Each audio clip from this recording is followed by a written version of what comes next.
Vaskular itu terbagi 5, ada yang kongenital, infeksi, neoplasma, trauma, dan others. Dari kongenital, yang pertama adalah varicose veins atau varices, yaitu di mana vena yang melebar dan berkelok-kelok yang biasanya terjadi pada tungkai dan berkaitan dengan kerja katup pembuluh vena dan kontraksi otot di sekitar pembuluh darah ekstremitas bawah. Terdapat faktor risiko dari varices. Yang pertama adalah herediter. Faktor keturunan seperti kelemahan dinding vena, peningkatan disfungsi valvular primer atau agenesis, dan faktor genetik lain dapat meningkatkan kemungkinan terjadinya varices. Yang kedua adalah kehamilan. Sekitar 70-80% pasien mengalami varices selama trimester pertama. Ketika uterus mulai sedikit membesar pada trimester kedua, 20-25% pasien mengalami varices dan 1-5% mengalaminya pada trimester ketiga. Yang ketiga adalah penuaan. Insidensi varices meningkat seiring bertambahnya umur. Oleh karena itu, kerusakan pada dinding vena kemungkinan lebih menonjol pada vena pasien yang lanjut usianya. Yang keempat adalah gaya. Insidensi varices dapat meningkat pada penggunaan korset atau baju yang ketat, pada orang dengan obesitas, pada penggunaan toilet duduk, serta pada orang dengan pekerjaan yang membutuhkan waktu yang berdiri lama. Lalu untuk gejala yang timbul pada penyakit varices ini adalah seperti rasa berat di ekstremitas bawah, lalu ada rasa sensasi terbakar, lalu rasa gatal dan rasa kram di malam hari. Selanjutnya adalah vascular malformation, yaitu kelainan atau pertumbuhan abnormal pada pembuluh darah. Terbagi menjadi 3, yaitu arteriovenous malformation, malformasi vena, dan malformasi limfatik. Yang pertama adalah arteriovenous malformation, yaitu kelainan kongenital dilatasi abnormal pembuluh darah disebabkan aliran darah arteri langsung berhubungan dengan draining vein tanpa melalui jaringan kapiler normal. Seringkali ditemukan karena terjadi komplikasi perdarahan. Aliran darah dalam AVM berubah dari tekanan rendah pada saat lahir menjadi tekanan sedang sampai tinggi pada saat dewasa, sehingga lesi AVM cenderung membesar. Gejala yang dapat muncul seperti kejang, sakit kepala, dan kelemahan anggota badan akibat terjadinya Still syndrome. Selanjutnya adalah malformasi vena. Malformasi vena terjadi ketika vena tidak terbentuk secara normal. Malformasi vena dapat terlihat seperti memar pada kulit atau pertumbuhan di bawah kulit. Biasanya memiliki warna kebiruan jika di dalam atau di dekat kulit. Gejala umum dari malformasi vena adalah rasa sakit dan bengkak, dan rasa nyerinya dan bengkak bisa terjadi hilang timbul ataupun terus-menerus. Lalu yang terakhir ada malformasi limfatik. Malformasi limfatik adalah malformasi vaskular yang relatif jarang yang dapat terjadi di mana saja di tubuh, paling sering di kepala dan leher. Malformasi limfatik terjadi ketika pembuluh getah bening terbentuk secara tidak normal. Biasanya terjadi pada permukaan kulit dengan benjolan kecil berisi cairan bening, atau terjadi pembengkakan jauh di bawah kulit yang ditemukan pada saat pemeriksaan X-ray. Malformasi limfatik terbentuk selama perkembangan bayi sebelum lahir, tetapi tidak semuanya didiagnosis saat lahir. Selanjutnya adalah penyakit infeksi.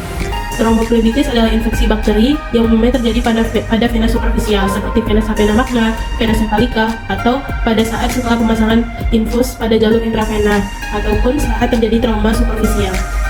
Penyebab selanjutnya yaitu berasal dari neoplasma.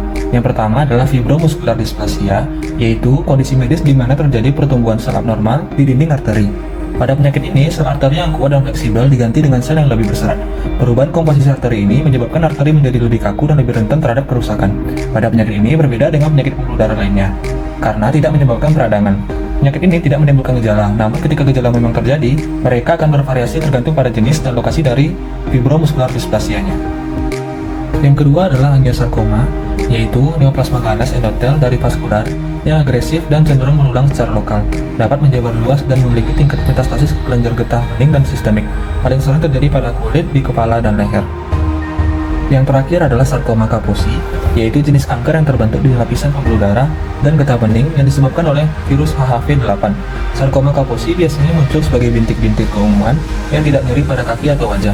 Pada orang yang terinfeksi human immunodeficiency virus atau HIV, memiliki risiko yang sangat tinggi karena pada penyakit ini terjadi kerusakan kekebalan tubuh dan dapat memungkinkan sel yang menyimpan HHV8 untuk berkembang biak.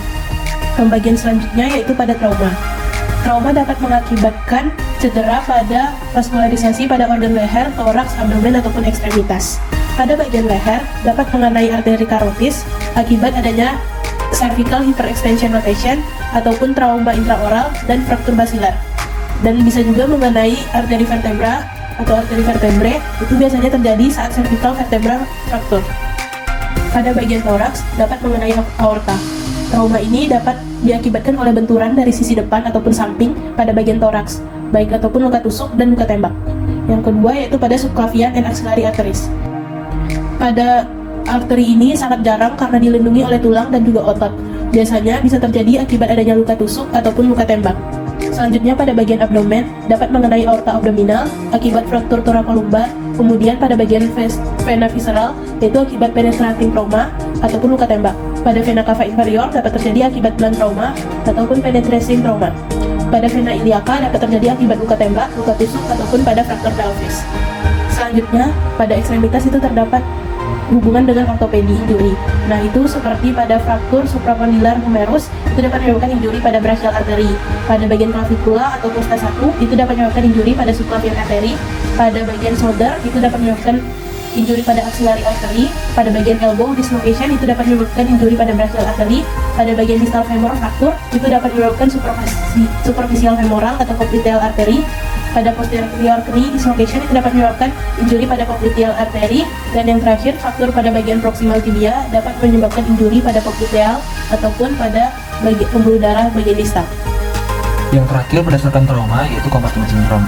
Compartment syndrome adalah kompleks gejala klinis akibat peningkatan tekanan jaringan secara patologis yang terkandung dalam ruang kosong. Compartment syndrome mengacu pada peningkatan tekanan intramuskular terkait dengan reperkusi atau cedera traumatis. Kondisi ini paling sering diamati setelah cedera akut atau iskemia di ekstremitas atas dan bawah. Pada pasien yang mengalami compartment syndrome memiliki gejala seperti adanya rasa sakit yang sangat parah, lalu terdapat tanda neurologis yaitu disfungsi motorik dan disfungsi sensorik, seperti adanya rasa mati rasa dan kelemahan dalam distribusi saraf. Yang kelima yaitu odors. Yang pertama pada odors adalah aterosklerosis. Aterosklerosis adalah akumulasi sejumlah besar kolesterol ester di dinding arteri dan penumpukan lemak ataupun plak yang terjadi secara progresif dan degeneratif. Aterosklerosis ini adalah proses patologi yang terjadi secara terus-menerus dan terjadi bersamaan dengan proses penuaan. Aterosklerosis dapat terjadi dengan faktor risiko yaitu pada pasien dengan hipertensi, diabetes mellitus, ataupun merokok. Thromboangitis obliterans atau disebut juga Buerger disease adalah penyakit kronis akibat trombus pada arteri dan peradangan pada tunika intima yang luas, terutama melibatkan arteri infrapopliteal dan infrabrachial yang berukuran sedang ataupun kecil.